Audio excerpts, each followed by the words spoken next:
Bismillahirrahmanirrahim. Rabbi şrah li sədri və yəssir li əmri və hlul uqdətən min lisani yəfqahu qavli. Söhbət ümumiyyətlə Allahın feili haqqında və xüsusilə feildə tövhid haqqında idi. Bir neçə söhbətlər bu haqda, bir neçə mövzular bu haqda bəyan edildi və geniş şəkildə bəhs olundu. Əlbəttə bu mövzunun bu genişliyi məhz bu mövzunun əhəmiyyətindən irəli gəlir. Və qeyd etdik ki, Allahın feilləri haqqında söhbət etdikdə biz labüd və naçarıq ki və zəruridir ki, lazım bilirik ki, bir neçə məsələyə işarə edək və onları bəyan edək. Onlardan biri Allahın hikmət mövzusu idi, digəri Allahın ədalət mövzusu idi, daha başqa mövzu Allahın qəza və qədər mövzusu haqqında idi ki, bunlar haqqında biz geniş söhbət etdik və bu əsnada məhz insanın ixtiyar və iradəsi mövzusuna da işarə olundu və bu feillərin, Allahın bu feillərinin, bu sifətlərinin hikmət, ədalət, qəza və qədər anlayışlarının insan ixtiyarı ilə heç bir ziddiyyət təşkil etmədiyini də biz vurğuladıq. Lakin sonuncu söhbətimiz bəda mövzusu olacaq ki, ən əsaslı və ən əhəmiyyətli və ən zəruri mövzulardandır. Biz bəda mövzusunu ümumiyyətlə bir neçə hissədə mən bəhs etmək istərdim. Çünki bu mövzu çox əhəmiyyətli mövzudur və anlaşılan və anlaşılmayan tərəfləri var. Anlaşılmayan tərəflərini irəli sürdükdə böyük bir fəsadla nəticələnir. Anlaşılan tərəflərini qeyd etdikdə isə məsələnin rasional cəhətləri üzə çıxır. Və xüsusilə də digər bir məsələ də məhz bu mövzunun imamiyyə dairəsinə, imamiyyə əqidəsinə məxsus olmasıdır. Və çox yerlərdə bu mövzuya təpkilərlə yanaşılır, bu mövzuya çox bayağı şəkildə yanaşılır. Bu yəqin ki, qeyd etdiyim kimi bir neçə söhbətdə bu məsələnin bayağı şəkildə və təpki ilə məsələyə yanaşmağın anlaşılmayan tərəfləri ilə uyğun olmasını biz göstərmək istəyirik. Və nəticədə məsələnin anlaşılan tərəfini də və doğru və düzgün tərəfini də aşılamaq istərdik ki, ümumiyyətlə bu məsələ hardan qaynaqlanır, nə üçün qeyd olunur və nəyə görə bu əqidə meydana gəlir və hansı məsələnin həlli üçün ərsəyə gəlmişdir. Bu əsaslı bir məsələdir. Əgər bunları biz araşdırmasaq, məsələ heç də öz həllini tapmayacaq. Buna görə ümumiyyətlə ilk öncə biz bədanın mənası haqqında söhbət edəcəyik, istər leksik mənası, istər elmi mənası, ayə və rəvayətlərdə bədanın əhəmiyyəti haqqında danışacaq və ümumiyyətlə imamiyyə əqidəsinə olan ittihamlardan söhbət edəcək və qısa olaraq bugünkü söhbətində bəzi cavabları deyəcək və sonraki bəhslərdə biraz geniş şəkildə bunları yenə də izah edəcək məsələnin əhəmiyyətini və ümumiyyətlə sonda qeyd edəcək ki, bu bəda mövzusu, bu bəda əqidəsi hansı bir problemin həlli üçün meydana gəlir və nəyə görə bu əqidəyə inam çox əhəmiyyətlə vurğulanmışdır. Belə ki, bəzi hədislərdə qeyd edilir ki, bəda əqidəsi kimi Allaha ibadət olunmamışdır. Yəni, bu qədər böyük bir əhəmiyyətə malikdir. Ümumiyyətlə, bədanın biz mənası, yəni ilk öncə bunu qeyd edək ki, bəda yəni hər hansı bir gizlinin aşkar edilməsinə deyilir. Bəda yəni aşkar olmaq. Hər hansı bir şey gizlidirsə, mən onu üzə çıxarıramsa, yəni bunu bəda etdim, bunu gizlindən aşkara çıxartdım. Buna bəda deyilir. İndi sonradan biz görəcəyik ki, əqidədə məhz nəyə görə bu məsələyə işarə olunmuşdur və əhəmiyyətlə yanaşılmışdır. Və digər bir məsələ mənadan sonra qeyd edir ki, ikinci bir məsələ budur ki, bu əqidəni Allah Taala'ya isnad verilən, Allah Taala bəda etmişdir. Bu İmamiyyə əqidəsində xüsusilə geniş şəkildə yer almışdır. Yəni Allah Taala bəda etmişdir, gizlindən aşkara çıxarmışdır, gizlinləri aşkar etmişdir, dəyişiklik aparmışdır. Hardasa müxtəlif bu sözləri deyirəm, müxtəlif kəlmələrdən istifadə edirəm ki, çünki bu kəlmələrlə bizim işimiz olacaq, bu kəlmələrdən istifadə edəcək sonraki söhbətlərimizdə. Və ümumiyyətlə bu əqidə imanın əlamətlərindən sayılır. İmanın əlamətlərindən sayıldığı təqdirdə də bununla bərabər hədisdə də bir daha təkrar edirəm ki, qeyd edilmişdir ki, bəda əqidəsi kimi Allaha ibadət edilməmişdir. Bu fonda bunu məcmu olaraq bu cünə qeyd etmək istəyirəm ki, bəda əqidəsi İmamiyyə təfəkküründə bəda əqidəsi rasionalizmin demək olar ki, yüksək həddinin göstəricisidir. Rasionalizmin bir növ hardasa, bu əlbəttə bu geniş bir mövzudur. Digər bir mövzudur. Necə yəni bəda əqidəsi rasionalizmlə uyğundur, təfəkkür və ağılla, mütləq ağıl və ağıl düşüncə tərzi ilə uyğun gəlir. Digər bir mövzudur ki, inşallah vaxt olarsa və yaxud digər bir söhbətlərdə bu haqda qeyd edərik. Lakin istərdim işarə edim ki, məsələnin əhəmiyyətini vurğulamaq istəyirəm ki, nəyə görə məhz bu qədər böyük yer verilmişdir bəda əqidəsinə. Bəs İlk öncə bunu bilməyimiz lazımdır ki, bəda böyük əhəmiyyət daşıyır İmamiyyə əqidəsində. Lakin lüğətdə və leksik mənada bəda üçün iki məna qeyd edilmişdir. Birinci məna, burada da müşahidə edirsiniz, birinci məna gizlin bir şeyin aşkar. Mən qısa olaraq, yəni girişdə qeyd etdim kəlməni başa düşməyimiz üçün, lakin indi lüğətdə, yəni lüğət alimləri qeyd edirlər ki, iki əsas məna bəda üçün nəzərdə tutulur. Birinci məna gizlin bir şeyin aşkar edilməsidir. Quranda da məhz bəda kəlməsi bu mənada işlənir. Gizlin bir şeyin aşkar edilməsi. Məsələn, Allah Teala buyurur, müxtəlif surələrdə bu mənada, bu məzmunda ayə mövcuddur. Zümər surəsi, Ənam surəsi, həmçinin Zümər surəsinin 47-48-ci ayələr və həmçinin Casiyə surəsində. Allah Teala buyurur və bəda ləhum seyyiatu ma kəsəbu. Əldə etdiklərinin, qazandıqlarının pislikləri onlar üçün aşkar oldu. Yəni gizlin idi, onlar üçün aşkar edildi. Bu gizlindən aşkar, yəni Quranda bu ayədə görürük ki, bu bəda kəlməsi gizlinin aşkar edilməsi mənasındadır. İkinci məna isə rəyin, fikrin dəyişilməsidir. Yəni bəda dedikdə biz nəyi nəzərdə tuturuq? Bəda dedikdə yəni hər hansısa bir yeni fikrin və rəyin dəyişilməsi və yaxud yeni fikrin və rəyin meydana gəlməsinə bəda deyilir. Yəni, bu mənada məhz Quranda mövcuddur. Bu mənada Quranda yer alır, yəni qeyd edilmişdir. Allah Teala buyurur, Sümmə bəda ləhum min bə'di ma rəəvul ayat ləyəscununnehu həttə hin. Yusuf Peyğəmbər haqqında insanlar, Yusuf Peyğəmbərin paklığından xəbərdar olduqdan sonra bu qərara gəldilər. Sümmə bəda ləhum. Bu qərara gəldilər ki, onu həbs etsinlər. Burada bəda kəlməsi bu qərara gəlmək, fikrin dəyişilməsi, bu rəyə gəlmək, yeni fikrin meydana gəlməsi. Yəni bu fikrə gəldilər, bu yeni fikir icad oldu ki, onu həbs etsinlər. Bəs bəda kəlməsi lüğətdə yeni bir fikrin meydana gəlməsinə də deyilir. Yenə də qısa və konkret olaraq mən burada qeyd etmişəm ki, bu ayə əlbəttə Yusuf surəsi 35-ci ayədə qeyd edilmişdir. İşarə edirəm ki, lüğətdə və elmi terminoloji mənasına bir daha işarə edirəm ki, bəda kəlməsinin leksik mənası öncədən aşkar olmayan bir şeyin zahir və aşkar olmasıdır. Terminoloji mənada isə qədərin dəyişməsinə deyilir. Bunun təkrarı, yəni əbəs yerə, bica yerə deyildi ki, məhz bədanı biz qədər mövzusu ilə əlaqələndirək. Bu əsaslı bir məsələdir ki, biz bəda əqidəsi qədər əqidəsindən ayrı deyil. Yəni, sonraki söhbətlərimdə indi mən qısa və konkret olaraq məsələni ümumiyyətdə, məcmuda bəyan edirəm ki, sonradan biz açıqlamada bəyan etdikdə bu məsələ daha geniş şəkildə öz həllini tapacaq. Lakin ilkin olaraq bunu bilməliyik ki, ümumiyyətlə biz qəza və qədər haqqında danışanda biz dedik ki, qədər istər elmi qədər və yaxud obyektiv qədər şərait və ləvazimatın hazır olması məsələsinə deyilir. Ləvazimat və şərait haqqındadır qədər.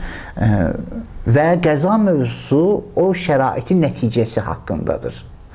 Və bunu nəzərdə aldıqda qədərdə belə bir nəticə alırıq, belə bir nəticəyə gələ bilirik ki, ümumiyyətlə şərait və ləvazimat hazır olduqdan sonra əgər nəticəni biz nəticəni ərsəyə gətirənə qədər, əgər nəticəni ərsəyə gətirməmişiksə və yaxud ayrı bir ibarə ilə desək, o şərait və ləvazimatı biz dəyişə bilərik.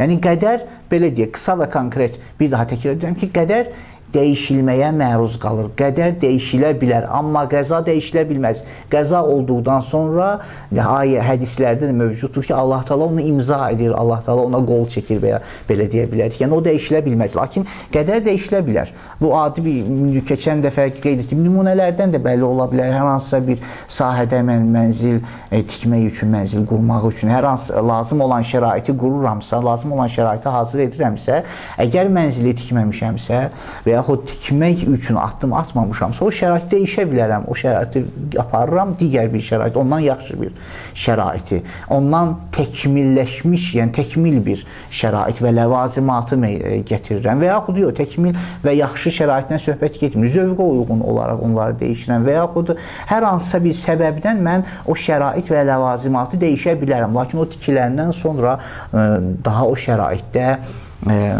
biz dəyişiklik apara bilmərik və yaxud o tikilini biz yenidən tikə bilmərik. O tikili daha hazırdır. Bu misal olaraq əlbəttə qeyd etdim. Bəs qədər dəyişilə bilər, lakin qəza dəyişilə bilməz. Məhz bəda mövzusu da qədər ilə sıx əlaqə. Bəda mövzusu da nəyi biz mənada qeyd etdik ki, lüğətdə qeyd olundu ki, yəni hər hansısa bir gizlinin aşkar edilməsi və yaxud hər hansısa bir yeni fikrin meydana gəlməsidir. Əgər bu gizlinin aşkar olunursa, yeni fikir meydana gəlirsə, yəni buna dəyişiklik deyilir.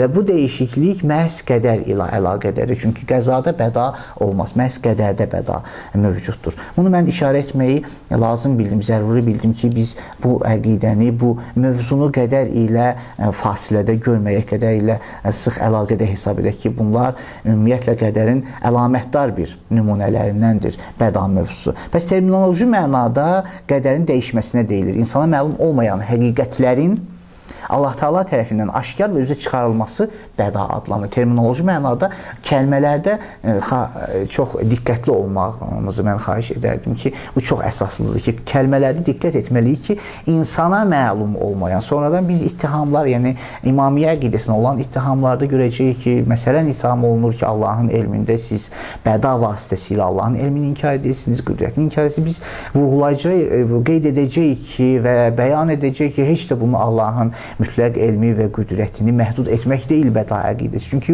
məhz insana məlum olmayan həqiqətlərdən söhbət gedir, nəinki Allaha məlum olmayan. Ona görə bu cümlələrdən istifadə edirik. Terminoloji bəs mənada insana məlum olmayan həqiqətlərin Allah Taala tərəfindən aşkar və üzə çıxarılmasına bəda deyilir. Bu da hardasa bədanın leksik və terminoloji mənasıdır ki, lazım bilirik ki, bunu ilk öncə qeyd edək.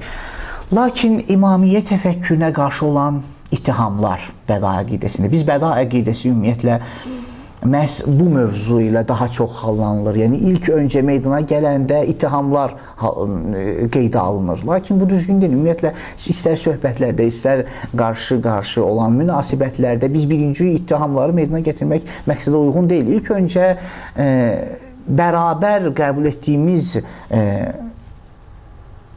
fenomenlər, konspektlər və yaxud konseptlər barəsində bir söhbət etməliyik və onların mənaları aşkarlanmalıdır, mənalarını qeyd etməliyik. Görək bunun anlaşılan, anlaşılmayan tərəfləri bəyan edilməlidir.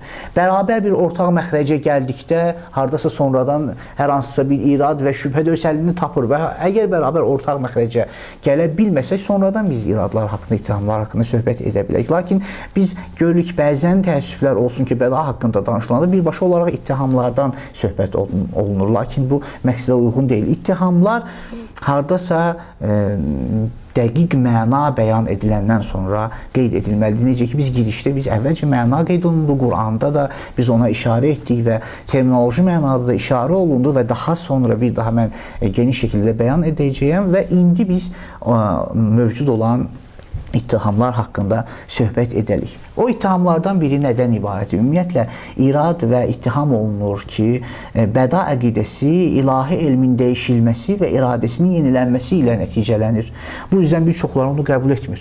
Yəni, bəziləri belə hesab edirlər ki, xüsusən əhl-i sünnə tərəfindən mövcud olan və yaxud digər bir insan, hər bir kəs tərəfindən, yəni bəda haqqında məlumat aldıqda, ilkin məlumatlarında, yəni düzgün məlumatlanmamaq nəticəsində bu bir. İkinci məsələ, bir də ümumi insanlarda mövcud olan məlumatlara əsaslanaraq bəzən əqidəni ittiham edirlər. Lakin ümumiyyətlə əqidədə bunu da qeyd etmək lazım bilirəm ki, hər hansısa bir əqidə, elmi əqidədə, dəqiq əqidələrdə, dəqiq təfəkkürdə biz o dairənin alimlərinə müraciət etməliyik. Nəinki ümumi insanlar. Ümumi insanlarda yəqin ki, ola bilər ki, hər hansısa bir səhvlər və yaxud nöqsanlar mövcud olsun. Bu heç də eyib deyil. Nöqsan, səhv bütün insanlarda mövcud ola bilər. Xüsusən ümumi insanlarda bu mövcud ola bilər. Lakin məhz bu əqidənin banilərindən, bu əqidənin alimlərindən, bu əqidəni meydana getirənlərdən biz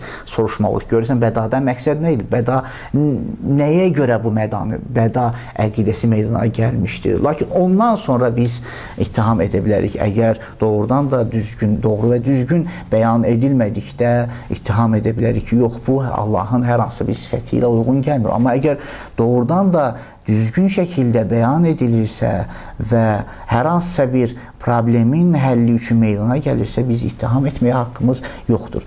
Ona görə ilk öncə ittiham edirlər, imamiyyə əqidəsini bəda mövzusu ilə belə ittiham edirlər ki, güya bəda əqidəsi Allahın elmini məhdudlaşdırır, Allahın elminə əksdir, Allahın iradəsinin yenilənməsi ilə nəticələnir. Ona görə bəziləri bəda əqidəsini qəbul etmirlər. Mən əlbəttə ittihamları qeydim, sonradan biz bunları cavablandıracağıq ki, ümumiyyətlə bəda bu anlayışda deyil, bədanın mənası bu deyil, bəda əqidəsi bu məsələ üçün meydana gəlməmişdir. Bu bir məsələ. Digər bir məsələ, bəziləri tərəfindən məhz hardasa bunun ayrı bir bəyanıdır. Yəni, sadəcə mən bəyanın sadələşməsi üçün, başa düşmək üçün müxtəlif tərzlərdə qeyd etmişəm. Bəziləri bədanı səhv tərcümə edirlər. Ümumiyyətlə, başladıqda tərcümədə böyük bir yanlışlıqla üzləşirlər. Və səhv tərcümə etdikdə də qarşı tərəfi yəqin ki, o tərcüməyə görə, o mənaya görə də ittiham edirlər. Onlara görə, yəni bəzi insanlara görə etiqadın səhv olduğunu bilməkdir bəda. Yəni, məsələn, mən deyirəm, hər hansısa bir işdə bəda etməyən, fikrimi dəyişdirdim, öncəki əqidəmdən dönüb yeni bir əqidəni əldə etdim, öncəki əqidəm səhv olduğuna görə doğru və düzgün əqidəni seçdim, bunu bəzən bəda adlandırırlar. Və bu mənada olan bədanı Allaha isnad verdikdə qeyd edirlər ki, bu düzgün deyil, məqsədə uyğun deyil, Allahın sifətləri ilə uyğun gəlmir. Lakin söhbət bundan ibarətdir ki, bəda ümumiyyətlə bu mənada deyil.